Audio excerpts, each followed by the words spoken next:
आत्मा आत्मा आत्मा हे पवित्र आत्मा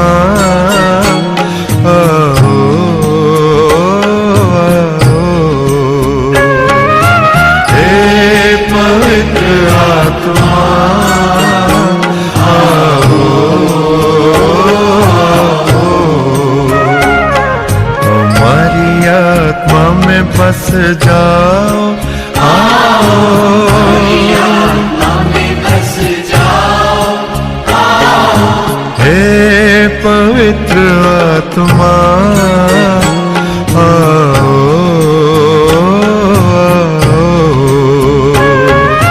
हे पवित्र आत्मा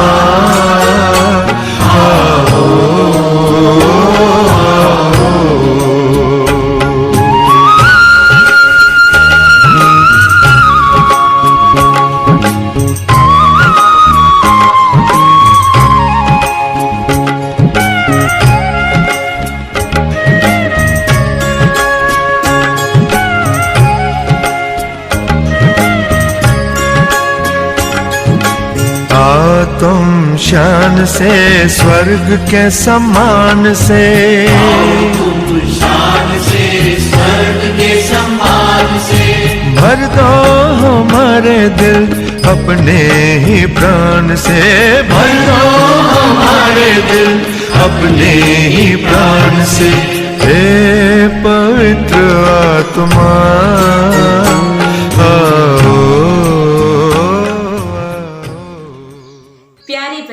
जय यीशु। कैसे हैं आप सब लोग? सब खुश तो है ना? और इस बार आप नए एकेडमिक ईयर में प्रवेश भी कर चुके होंगे और अपनी पढ़ाई में शुरू हो गए होंगे, है ना? तो आइए अब हम हमारे कैटेकिज्म में भी हमारा ध्यान लगाएं। और जैसा कि आप जानते हैं कि हम हमारा 13वां पाठ पढ़ रहे हैं, जिसमें समर्पित जीवन द्वारा प्रेरिताई के बारे में हम पढ़ते आ रहे हैं, है ना?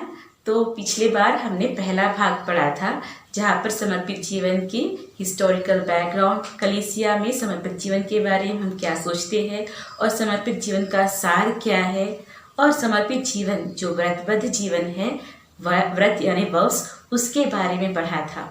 तो आइए बच्चों, आज हम इस क्लास में समर्पित जीवन के बारे में और कुछ जानेंगे। इस पाठ को पढ़ते समय या इसके बारे में सीखते समय आपके मन में अनेक प्रश्न आते होंगे या कुछ प्रेरणा जागृत होती होगी। इसे हम परमेश्वर के सामने समर्पित करते हुए पवित्र आत्मा की कृपा से ध्यान से इसका मनन चिंतन करें, क्योंकि हो सकता है कि आपको भी परमेश्वर इस जीवन को बिताने के लिए बुला रहा है। तो ध्यान से प्रभु की आवाज़ सुनिए और इस जीवन के बारे में और जानने का प्रयास करें।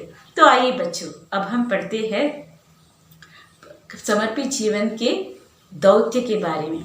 क्या करते हैं हम समर्पित जीवन में? आपने देखा होगा कि आपके पैरिश में फादर्स या सिस्टर्स जो भी समर्पित लोग हैं, उनकी जो लाइफस्टाइल है वे हमारे लाइफस्टाइल से, हमारे फैमिली लाइफस्टाइल से अलग है। वे समूहों में रहते हैं, हर काम समूह में करते हैं। उनका सुबह उठने से लेकर रात को सोने तक वे सब काम समूह में, ग्रुप में करते हैं, और उनको एक फिक्स टाइम टेबल होता है, जहाँ पर उस टाइम टेबल के अनुसार वे उनके सभी कार्य करते हैं। और इसके साथ साथ वे अलग तरीके के प्रेरिताई कार्य भी करते हैं। तो प्यारे बच्चों, समर्पित जीवन से जो लोग प्रभु के विशेष अनुकरण करने के लिए बुलाए गए हैं, उनका अपना ही एक दौत्य है। तो समर्पित लोग आज प्रभु का चेहरा लोगों को दिखाने के लिए तत्पर है, क्योंकि समर्पित जीवन के बारे में ऐसा कहा जाता है कि समर्पित जीवन ये कलीसिया के लिए पिता परमेश्वर से दी हुई भेंट है। और समर्पित लोग पिता परमेश्वर का जो कंपैशनेट, करुणामय चेहरा है, ये दुनिया को दिखाने की कोशिश करते हैं।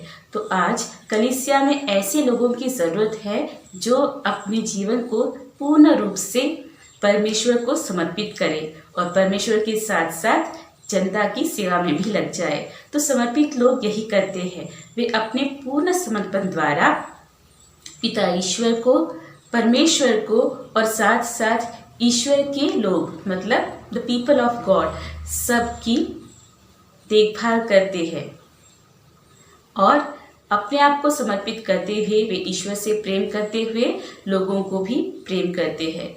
जब समर्पित लोग अपना यह कार्य करते हैं तब इस जो प्रेरिताय कार्य है उस कार्य के समय उनके मन में एक ही लक्ष्य होता है कि परमेश्वर की छवि जो हम सब मानवों में डिस्गाइज्ड है मतलब छिपी हुई है, इस छिपे हुए परमेश्वर की छवि को हर एक मनुष्य में देखते हुए ईश्वर को प्यार करने की तरह ही हम सभी लोगों से प्यार करते हैं और उनकी सेवा शुश्रूषा करते हैं।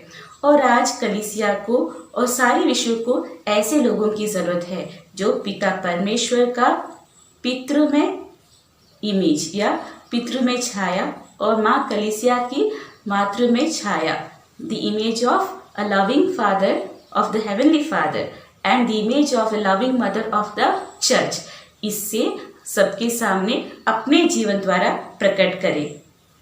और इस तरह से समर्पित लोग अनेक भिन्न भिन्न प्रकार की सेवाओं द्वारा और उनके दिनचर्या में जो काम करते हैं उसके द्वारा वे इस बुलाहट को और अधिक अच्छी तरीके से निभाने के लिए और जीने के लिए प्रयास करते हैं। तो आइए बच्चों, अब हम देखेंगे कि क्या करते हैं ये समर्पित लोग और इनके कार्यशैली क्या क्या है और वे किस तरीके के प्रेरिताई कार्य में लगे हुए हैं।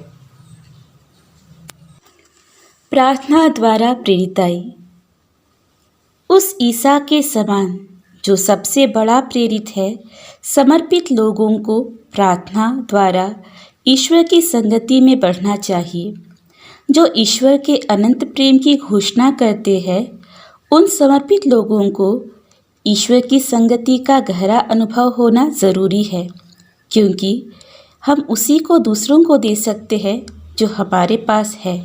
इसीलिए जो ईश्वर अनुभव समर्पित लोग दूसरों में बांटना चाहते हैं, वे सबसे पहले उसे अपने ही जीवन में संगठित करते हैं। प्रभु के सामने मौन रहते हुए, उनको सुनते हुए समय बिताने से समर्पित लोगों के प्रेरित कार्य सशक्त हो जाते हैं, क्योंकि जो प्रेरित प्रार्थना एवं मनन चिंतन द्वारा ईश्वर का गहरा अनुभव नहीं करता, उसका आध्यात्मिक प्रभाव एवं प्रेरित कार्य में विजय नहीं होंगी। इसीलिए हम भी जब कोई भी कार्य करते हैं तो सबसे पहले प्रार्थना से अपने आप को शक्तिशाली बना ले। प्रार्थना से मिली हुई इस शक्ति द्वारा हम जो भी कार्य करेंगे उसमें ज़रूर ही सफलता प्राप्त करेंगे। समर्पित लोग सारे विश्व के लिए प्रार्थना करने को बाध्य है। वे पापियों के मन परिवर्तन, रोगियों के स्वास्थ्य, विश्व की शांति, एकता और स्थिरता के लिए प्रार्थना करना बहुत ही महत्वपूर्ण प्रेरित कार्य मानते हैं और इसे अपने जीवन में सबसे पहला लक्ष्य बनाते हुए प्रार्थना की प्रेरिताई में हर समर्पित लगे हुए रहते हैं। लेकिन फिर भी हमारे कलीसिया में कुछ ऐसे संन्यास संघ हैं जिनकी स्थापना केवल ध्यान योग के लिए ही की गई है और इन्हें कॉन्टेम्पलेटिव ऑर्डर्स कहते हैं या क्लॉइस्टर ऑर्डर्स। इसका मतलब है कि ये समर्पित लोग बाकी के प्रेरिताई कार्यों में नहीं जाते, बल्कि उनके दिनचर्या के साथ साथ वे केवल प्रार्थना में और ध्यान साधना में अपना समय बिताते हैं। उनकी प्रार्थना द्वारा कलीसिया प्रचुर मात्रा में अनुग्रह प्राप्त करती है। प्यारे बच्चों, मैं आपको बता दूं कि शुरुआत में संन्यास संघ की जो शुरुआत की स्थापना की गई थी, उसका मूल लक्ष्य प्रार्थना और ध्यान योग ही था। बाद में समय के अनुसार और समय की ज़रूरत के अनुसार इसमें कुछ बदल आए और प्रार्थना के साथ साथ वे अन्य प्रेरिताई कार्यों में भी लग गए। तो प्यारे बच्चों, यह था उनके प्रार्थना की प्रेरिताई जीवन के बारे में। अब हम पढ़ते हैं अगले प्रेरिताई के बारे में, समर्पित जीवन के पैरिशों में प्रेरित कार्य के बारे में। आपने आपके पैरिश में भी अनेक सिस्टर्स या ब्रदर्स या फादर्स को देखा होगा जो संन्यास्त जीवन बिताते हैं। संन्यास भवन किसी एक पैरिश की सीमा के अंदर स्थित है। पल्ली पुरोहित के साथ समर्पित लोग पैरिश के अनेक विकास कार्यों में भाग लेते हैं। आपके भी यहाँ पर आपके पैरिश से फादर्स या सिस्टर्स या ब्रदर्स विजिट देते हैं और पैरिश के सब कार्यों में, जैसे कैटेकिज्म हो या फिर जो यूथ गैदरिंग हो, मातृ संघ हो, पितृ संघ हो, पैरिश के जो भी कामकाज है उसमें वे अपना नेतृत्व देते हैं और हमारी सहायता करते हैं, है ना। और इस प्रकार वे पैरिश की जनता की आध्यात्मिक एवं भौतिक उन्नति के लिए अपनी क्षमता का उपयोग पूर्ण रूप से करने के लिए बाध्य है। पैरिश को एक बलिदान एवं अन्य संस्कारों की ओर चलने में समर्पित लोगों का योगदान महत्वपूर्ण है ना। आपके जब होली कम्युनियन होता है, फर्स्ट होली कम्युनियन के टाइम आपको प्रिपेयर करने कौन आते हैं? आपके पैरिश के सिस्टर्स या फादर्स या ब्रदर्स। तो और बाकी संस्कारों में भी हमें मार्गदर्शन देने के लिए और हमारी सहायता करने के लिए भी समर्पित लोग आगे आते हैं। परिवार मिलन सभाओं का आरंभ करने और उन्हें सशक्त बनाने के लिए समर्पित लोग भी पल्ली पुरोहित के साथ कार्य करते हैं। जो भी हमारे फैमिली गैदरिंग्स होती है या हाउस में जो हाउस प्रेयर मीटिंग्स होती है, इस सब में जो परिवारों को एक साथ लाने की जो मेन काम है, उस पर जो अहम भूमिका है वे समर्पित लोग करते हैं। विश्वास जीवन सुदृढ़ करने के लिए समर्पित लोगों को अपनी क्षमता एवं शक्ति का उपयोग करना चाहिए। हमारे पैरिश में, हमारे स्कूल्स में या दूसरे इंस्टीट्यूशंस में जो भी समर्पित लोग हैं वे अपने पूरे क्वालिटीज़ और कैपेबिलिटीज़ का यूज़ करते हैं। वे अनेक तरीके से टैलेंटेड है, लेकिन उन सब का टैलेंट वे हमारे लिए यूज़ करते हुए, हमारे लिए उपयोग करते हुए हमारे जीवन को, विश्वास जीवन को सुदृढ़ बनाने का प्रयास करते हैं। पैरिशों की ज्योति बनकर समर्पित लोग अंधकार में चलने वालों के पथ प्रदर्शक हो सकते हैं।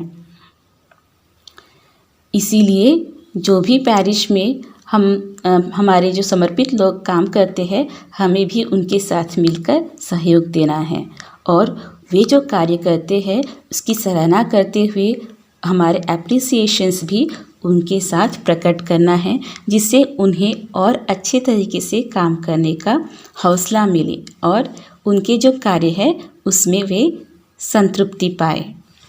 अगला है धर्म शिक्षा प्रेरिताई।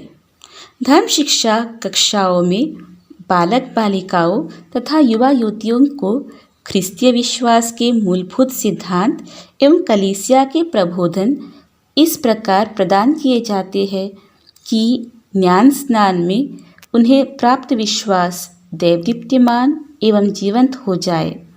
हम सबको हमारे बचपन से ही, बपतिस्म से ही हमें विश्वास का जो विशेष दान मिला है, उस विश्वास के बीज को जो हमारे बैप्टिज्म के टाइम में हमें बोया गया है, उससे पानी और जो महत्वपूर्ण आहार है उसे प्रदान करते हुए इस छोटे बीज को बढ़ाने की जो भूमिका है वे हमारे कैटेकिज्म टीचर्स की है।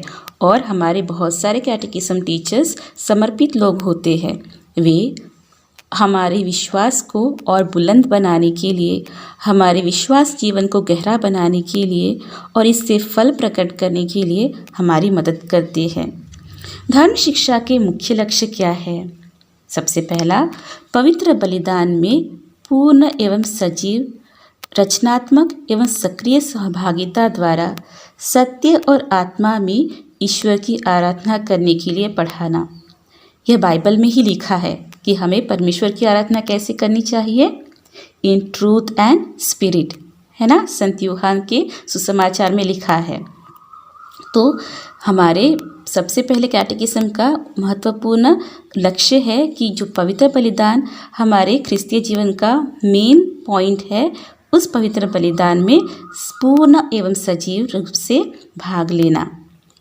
दूसरा है ख्रिस्तीय व्यक्तित्व को रूप देने के लिए प्रशिक्षण देना। हम सबको एक पर्सनालिटी है, फिल्म स्टार्स की अलग पर्सनालिटी है, स्पोर्ट्स पर्सन्स की अलग पर्सनालिटी है, और जो आपके फेवरेट आइडल्स है सबकी अलग अलग पर्सनालिटी है। उनमें कुछ अलग अलग ट्रेट्स हैं जो हमें दिखते हैं, लेकिन हम ख्रिस्तीय होने के कारण हर एक ख्रिस्तीय की भी एक विशेष पर्सनालिटी है या व्यक्तित्व है, और इस ख्रिस्तीय व्यक्तित्व को रूप देने के लिए प्रशिक्षण देने का काम भी हमारे कैटेकिज्म में होता है। तीसरा है बच्चों में ख्रिस्तीय अंतःकरण को रूप देने में उनकी सहायता करना। अंतःकरण हम सबको है, जिसे हम कॉन्शियस कहते हैं, और क्रिस्तीय कॉन्शियस या क्रिश्चियन कॉन्शियस विशेष है, क्योंकि इसमें हमें ख्रिस्तीय सिद्धांतों पर आधारित होता है हमारा क्रिश्चियन कॉन्शियस। इसका भी रूपीकरण देने के लिए कैटेकिज्म में हमें सहायता मिलती है। चौथा, सर्वोपरि मसीह के शरीर का निर्माण करना। मसीह के शरीर का निर्माण करना मतलब क्या है? क्या हम ट्रांसप्लांटेशन से अलग अलग ऑर्गन्स को लाकर एक साथ जोड़ेंगे? नहीं, हम सब जानते हैं कि हम सब है मसीह का शरीर। जो कलीसिया है उसे मसीह का शरीर कहा जाता है, मिस्टिकल बॉडी ऑफ क्राइस्ट।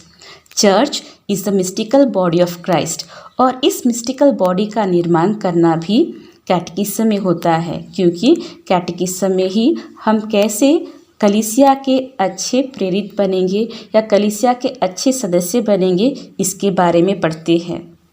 प्यारे बच्चों, ये सब थे कैटेकिज्म्स के मुख्य लक्ष्य, जिन्हें हासिल करने में समर्पित लोग हमारी सहायता करते हैं।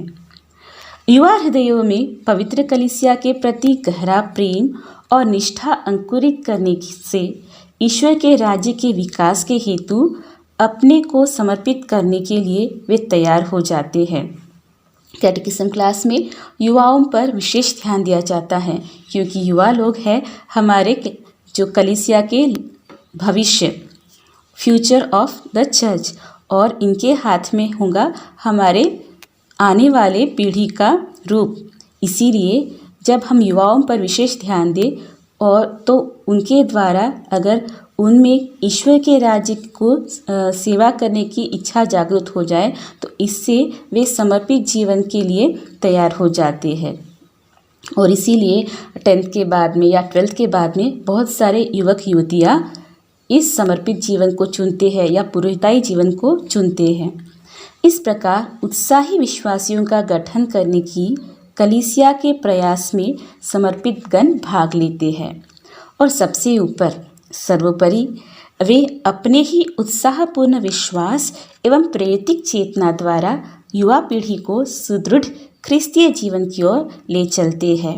जब कोई पैरिश में आप एक एक्टिव फादर या सिस्टर या ब्रदर को देखते हैं, तो वे युवा को भी अपने साथ में लेकर उनके जो उत्साह है उस उत्साह से वे आगे बढ़ते हैं, जिससे इस उत्साह को देखकर अनेक लोग प्रेरित होते हैं और इससे प्रेरणा पाकर वे भी इस समर्पित जीवन के बारे में सोचने लगते हैं। पारिवारिक प्रेरिताई। व्यक्ति एवं परिवार है समाज का आधार, क्योंकि समाज का फंडामेंटल यूनिट है परिवार, और परिवार का फंडामेंटल यूनिट है व्यक्ति। व्यक्तियों के एक साथ आने से परिवार तैयार होता है, और जब अनेक परिवार एक साथ में रहेंगे तब समाज तैयार होता है। और इसीलिए ये है व्यक्ति और परिवार है हमारे समाज का आधार। परिवारों में जीवन का स्वागत, संरक्षण एवं पालन पोषण होता है, क्योंकि हमारा जन्म कहाँ पर होता है? परिवार में, और हमारा संरक्षण पालन पोषण वह भी परिवारों में होता है। समर्पित गण पारिवारिक प्रेरिताई द्वारा पारिवारिक जीवन की पवित्रता के बारे में ज्ञान प्रदान करने की और उससे उत्तरदायित्व को कायम रखने एवं टूटे परिवारों को पुनः जोड़ने के लिए समर्थ है। इसीलिए हम देखते हैं कि हमारे पैरिशेस में जब छुट्टियों का समय होता है तब कुछ सिस्टर्स आकर कार्य करते हैं और उस मिशन का नाम है होम मिशन। होम मिशन करने के लिए अलग अलग ग्रुप्स में सिस्टर्स हमारे पैरिश में आते हैं। इनका लक्ष्य यही होता है कि वे हमारे पैरिश में आकर हर एक परिवार को भेंट देते हुए परिवार के आध्यात्मिक कार्यों के बारे में और उनके अन्य मुसीबतों के बारे में जानकर उनका आध्यात्मिक नेतृत्व करते हैं और ज़रूरत पड़ने पर उन्हें जिस तरह की सहायता चाहिए उसे देने में भी वे पैरिश प्रीस्ट के साथ में मिलकर सहायता करते हैं। आज जब परिवार का भविष्य खतरे की ओर अग्रसर हो रहा है, परिवारों में लोगों से भेंट करते हुए प्रौढ़ पीढ़ी के लोगों से लेकर युवा पीढ़ी तक के लोगों को विश्वास में सुदृढ़ बनाने के लिए समर्पित लोग अधिक ध्यान देते हैं, क्योंकि हम देखते हैं कि जैसे हमारी पीढ़ी बदल रही है वैसे ही हमारे परिवार की परिभाषा भी बदल रही है। जैसे कि पिछले समय में जब परिवार में बड़ा परिवार होता था, माता पिता, दादा दादी, चाचा चाची और बच्चे सब मिलकर एक साथ रहते थे, लेकिन आज हमारा परिवार छोटे छोटे टुकड़ों में बंट गया है, जहाँ पर सिर्फ माता पिता या बच्चे रहते हैं या कभी कभी सिर्फ एक ही माता या फिर पिता ऐसे और उनके बच्चे। इसे हम न्यूक्लियर फैमिलीज भी कहते हैं या फिर सिंगल पेरेंट फैमिलीज। ऐसे अनेक तरह के अलग अलग प्रकार के परिवार हमारे कलीसिया में हैं और इन सब का परिपालन करना और इनकी देखभाल करना, इनके आध्यात्मिक कार्यों की ओर ध्यान देना, इसकी जिम्मेदारी भी समर्पित लोग लेते हैं। परिवार का नवीनीकरण आज की सख्त ज़रूरत है, क्योंकि उदात्त व्यक्तित्व का रूप लेना भवनों में होता है। भवनों में लोगों से भेंट करते हुए उनकी वेदना, दुर्दशा एवं उतार चढ़ाव में भाग लेकर ईसा का करुणामय प्रेम बांटने के लिए समर्पित लोग ध्यान देते हैं। तो रेगुलर फैमिली विजिट्स द्वारा और विशेष करके जो प्रोग्राम्स चलते हैं जैसे होम मिशन या फैमिली अपोस्टलेट, इन सब के द्वारा समर्पित लोग इस प्रेरिताई कार्य में। समाज सेवा। संत मत्ती का सुसमाचार अध्याय 25 वाक्य 40 में हम पढ़ते हैं, तुमने मेरे इन भाइयों में से किसी एक के लिए, चाहे वह कितना ही छोटा क्यों न हो, जो कुछ किया वह तुमने मेरे लिए ही किया है। इस वचन को प्रभु परमेश्वर ने खुद अपने जीवन में जिया है। प्रभु ईसा मसीह मानव का रूप धारण कर अपने महिमा को त्याग दिया। वे राजाओं के राजा, प्रभु के प्रभु, पिता परमेश्वर के इकलौते बेटे थे, लेकिन इन सारी महिमाओं को त्याग कर उन्होंने मानव रूप धारण कर निर्धनों एवं दीनहीनों के साथ मानव जाति की व्यथा अपनाई। सन्यासीगण जो ईसा के प्रेम एवं करुणा का अनुभव करते हैं, अपने अड़ोस पड़ोस के गरीब, पीड़ित, शोषित भाई बहनों की आवश्यकताओं को समझते हुए उनके पास जाकर उनकी मदद करने के लिए विशेष दिलचस्पी प्रकट करते हैं। विविध कल्याणकारी योजनाओं का आयोजन कर लोगों की सामाजिक, आर्थिक, धार्मिक एवं आध्यात्मिक स्तर की उन्नति करते हुए वे उन्हें आत्मनिर्भरता की ओर ले चलते हैं। पिछले पाठों में हमने इसके बारे में कुछ पढ़ा था।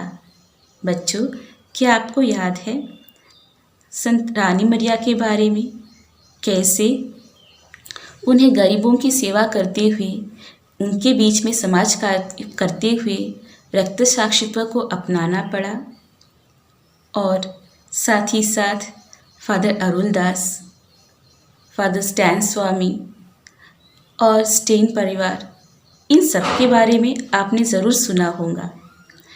वे सब समाज कार्य में अग्रसर थे और इसी के कारण उन्हें अनेक कठिनाइयों का सामना करना पड़ा। समर्पित लोग भी आज इन सब पहलुओं में जाकर अपने कार्य कर रहे हैं। विविध कल्याणकारी योजनाओं को वे हमारे सामने पेश करते हैं, हमें जागरूक करते हैं, जिससे हम अपने अधिकारों को पहचानें। निराशा, मद्यपान, नशे की गुलामी, सामाजिक पृथक्करण आदि के अधीन होकर दुखित लोगों की मदद करने के लिए समर्पित लोग तैयार हो जाते हैं। आवास यानी कि घर, भोजन, शिक्षा आदि मूलभूत सुविधाओं से वंचित गरीब लोगों की सहायता करने के लिए वे आगे जाते हैं। समाज से बहिष्कृत अनाथों एवं निस्सहाय लोगों के लिए वे आशा का शरण स्थान बन जाते हैं। आज समर्पित लोग इस तरह के केंद्र चला रहे हैं, जहाँ पर वे अनाथों की और जो रेलवे स्टेशन में है, बस स्टैंड में है, रोड के किनारों पर है, ऐसे बच्चों को जिनका ख्याल रखने के लिए कोई नहीं है, इन्हें सब लेके आकर उनकी देखभाल करते हैं। और जिन्हें रास्ते पे छोड़ा जाता है, ऐसे मानसिक रोगियों को भी वे अपने केंद्र में ले आकर उनकी सेवा शुश्रूषा करते हैं। अगला हम पढ़ेंगे मिशन कार्यकलाप के बारे में। कलीसिया अपना सुसमाचार कार्य द्वारा अविश्वासियों को विश्वास की ओर ले चलते और विश्वासियों को विश्वास में सुदृढ़ बनाने का प्रयास करती है। इसे ही हम कहते हैं न्यू इवेंजलाइजेशन एंड री इवेंजलाइजेशन। न्यू इवेंजलाइजेशन कहाँ होता है? वहाँ पर जहाँ ईसा मसीह के बारे में, हमारे ख्रिस्तीय विश्वास के बारे में कोई नहीं जानता हो, ऐसे जगहों पर जब हम हमारे सुसमाचार का प्रचार करते हैं, घोषणा करते हैं, उसे हम न्यू इवेंजलाइजेशन कहते हैं। और री इवेंजलाइजेशन कहाँ पर होता है? ऐसे लोगों के बीच जिन्होंने ख्रिस्तीय विश्वास को या यीशु मसीह को एक समय पर स्वीकार किया था, लेकिन अब वे इन्हें प्रैक्टिस नहीं करते, ख्रिस्तीय विश्वास में प्रैक्टिस नहीं करते हैं, चर्च से अलग हो गए हैं, अन्य धर्म को अपना रहे हैं या अन्य डिनोमिनेशंस में बट गए हैं।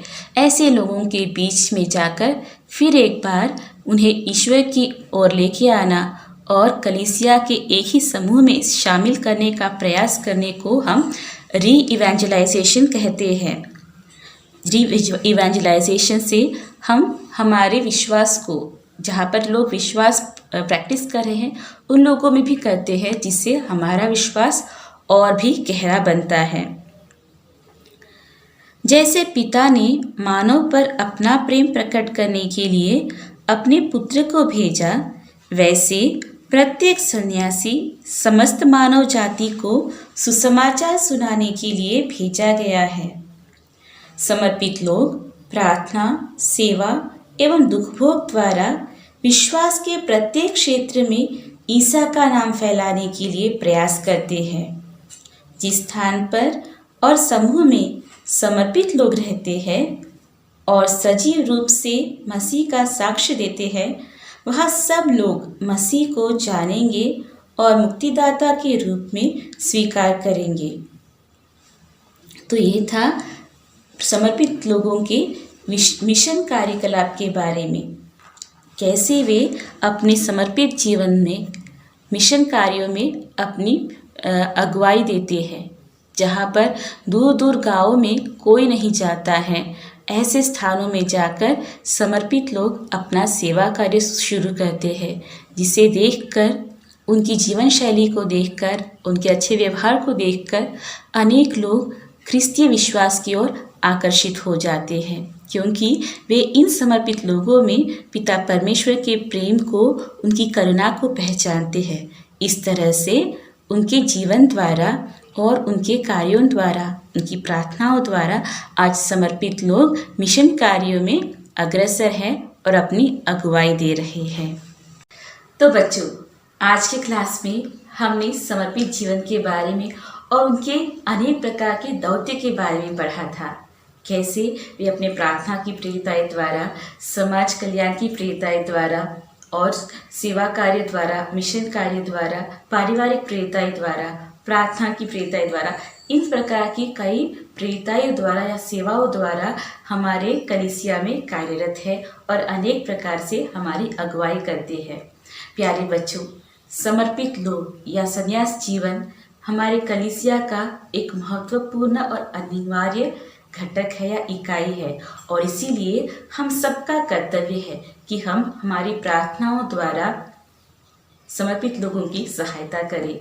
और यह हमारा कर्तव्य है, हमारी ड्यूटी है कि हम हमारे हर एक प्रकार के तरीके से या त्याग से हमारे सहकारियों से इन समर्पित लोगों की सहायता करें। और साथ ही साथ हमें इसलिए भी प्रार्थना करना है कि अनेक युवक युवतियाँ, अनेक लोग प्रभु की प्रेरणा से प्रेरित होकर इस सेवा कार्य के लिए, इस समर्पित जीवन के लिए आगे आए और परमेश्वर के राज्य को इस दुनिया के सीमांतों तक फैलाए। तो प्यारे बच्चों, आप क्या कहते हैं?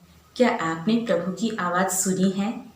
क्या प्रभु आपको अपनी सेवा में बुलाता है? क्या आपको समर्पित जीवन में दिलचस्पी है? प्रभु की आवाज़ को और ध्यान से सुनिए। उनकी बुलाहट को स्वीकार करते हुए आप भी इस जीवन में प्रवेश कर सकते हैं और खुशी से हम हमारे जीवन को दूसरों की सेवा में धन्य बना सकते हैं। समर्पित जीवन के संपूर्ण समर्पण से हम हमारे सर्वस्व को प्रभु को देते हुए, प्रभु के लोगों को प्यार करते हुए सबके सामने प्रभु के साक्षी बन सकते हैं। तो प्यारे बच्चों, आज से हम निर्णय लें कि हम सभी समर्पित लोगों का आदर करेंगे, उनके साथ आदर से बर्ताव करेंगे। प्यारे बच्चों, आपको अध्ययन के लिए यह पाठ देती हूँ।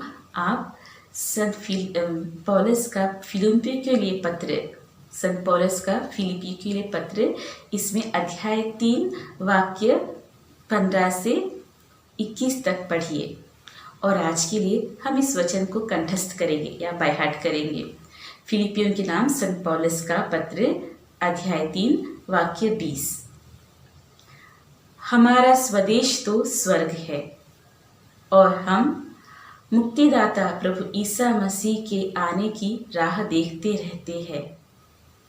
फिर एक बार, फिलिप्पियों के नाम संत पौलुस का पत्र, अध्याय 3 वाक्य 20। हमारा स्वदेश तो स्वर्ग है और हम अपने मुक्तिदाता प्रभु ईसा मसीह की आने की राह देखते रहते हैं। तो प्यारे बच्चों, आइए हम छोटी सी प्रार्थना द्वारा इस क्लास को समाप्त करेंगे। हम भक्ति भाव से हाथ जोड़कर सभी समर्पितों के लिए प्रार्थना करें। हे प्यारे प्रभु यीशु, आपने कलीसिया में समर्पित लोगों को एक भेंट के रूप में दिया है। आपके इस अनुपम भेंट के लिए हम धन्यवाद देते हैं और आपसे यह प्रार्थना करते हैं कि सभी समर्पितों को आज्ञाकारिता, ब्रह्मचर्य और निर्धनता का व्रत निभाते हुए अपने जीवन द्वारा लोगों में आपके प्रेम को फैलाने की कृपा दीजिए। हे प्रभु, इनकी पवित्रता से कलीसिया को पवित्र कीजिए और हम सबको सही मार्ग पर ले जाइए। समस्त समर्पितों पर आपके पवित्र आत्मा की वर्षा कीजिए, जिससे वे आपकी इच्छा के अनुसार जीवन बिताए। पिता, पुत्र और पवित्र आत्मा के नाम पर आमीन।